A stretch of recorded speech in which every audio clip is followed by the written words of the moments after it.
ఏం చేయాలనుకుంటున్నాడు ఆయన? నేనెక్క ఆశీర్వాదం పొందుతామయ్యారు, మాకేముందనయ్యా? చదువా, సంధ్య, ఉద్యోగమా, ఎవరన్నా? ఏమీ లేదు కదా. పెద్దల సాక్ష్యం ఏమన్నా లేదు కదా. వెండి లేదు, బంగారం లేదు, పదవులు లేవు, పలుకుబడి లేదు, భూములు లేవు. ఎందుకు మేము ఎట్లా ఆశీర్వాదం పొందుతాం అని మీరు ఆశ్చర్యంగా వింతగా అనుకుంటా ఉండవచ్చు. దేవుడు నిన్ను ప్రేమిస్తే, దేవుడు నువ్వు ప్రేమిస్తే, ఆయన రక్తంలో నువ్వు కడగబడితే, నీతి మత్యంలోకి నువ్వు వస్తే, ఆకాశం నుండి తేలి చూస్తున్న దేవుడు నువ్వు చేసే దాంట్లో నిన్ను ఏం చేస్తాడంటే వృద్ధి చేస్తాడు. అంతకంతకు నిన్ను మన ఇంటి దగ్గరికి వచ్చి చూడండి, బోర్డు కనపడుతుంది పెద్దది. ఏమంటది? ఎవరైనా సూచనోడు చెప్పండి. ఏంటదే? మా పిల్లలు అంటారు క్యాంటీన్కి దాడి, ఇంటి ముందు క్యాంటీన్కి ఎట్ట కుక్కల మీద నుంచి ఏం చేస్తాడైనా? ఎవరిని చేస్తాడు? ఎవరిని చేస్తాడు? ఆయన నమ్మి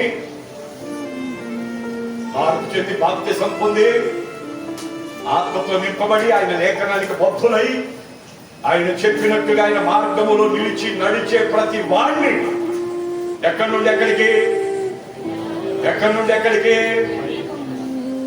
ఒక కుబేరుడు ఒక మహాసభ ఏర్పాటు చేశాడు. గొప్పోళ్ళు సభలు ఏర్పాటు చేస్తే ఎక్కడుంది? భోజనాలు అంటే అందరికి ఏంటంటే వచ్చేశారు లక్షల మంది. ఏమన్నా ఓసన్న మీటింగ్ ఎన్ని లక్షలు అన్నారు?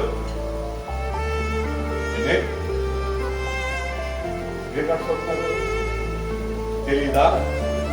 10 లక్షలకు పైగా అంటారు. ఎంతమంది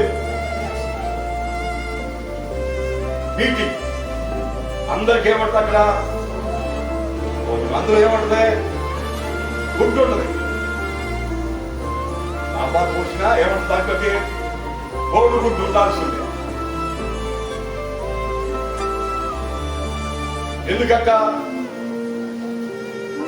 యేసన్న గారు సేవ చేసే కాలం కొత్తగా ఏమీ లేదక్క. గుడ్డు 10 పైసలు అంట. పగిలిపోతేనేమో 5 పైసలు అంట. డబ్బు లేక గుడ్డు దగ్గరికి నిలబడతాడట. ఏం కావాలి? అది కాదు, అది అయ్యా మనం ఉంటేనేమో ఉన్నాయి తీసుకెళ్ళని చెప్పి ఇచ్చేవాడంట. 5 తెచ్చుకొని కాస్తంత వండుకొని తినేవాడంట. అప్పుడు ఎవరో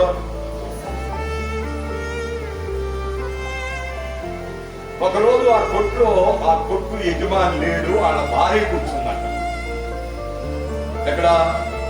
కొట్లో గుడ్డు కోసం వెళ్ళాడు. ఎవరో ఇద్దరు వచ్చారంట.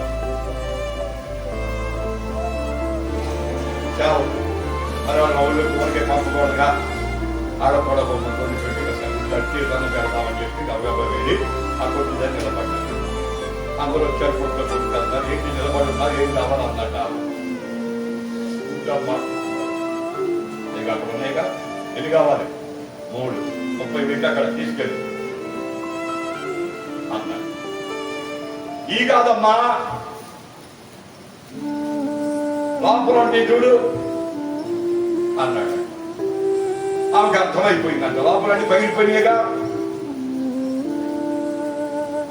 ఆహా, ఎంతకాలం మా కుక్కకి మా పిల్లికి లేకుండా తీసుకెళ్లి తినేది నువ్వేనా? పగిలిపోయిన గుడ్లు అన్నాడు. ఎవరిని ఎవరికేసేయాలి? విన్నావా?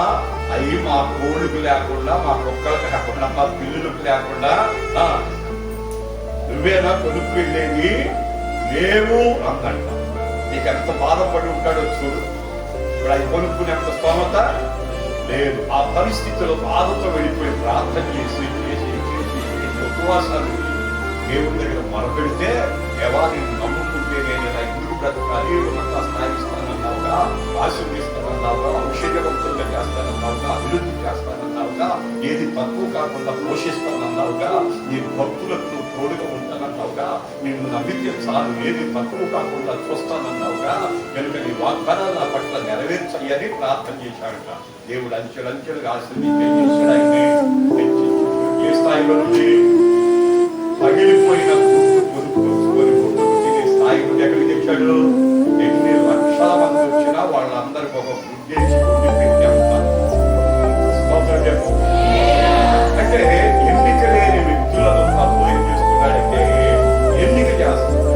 అంటే నేల నుండి ఎవరు లేపుతున్నాడు పైకి?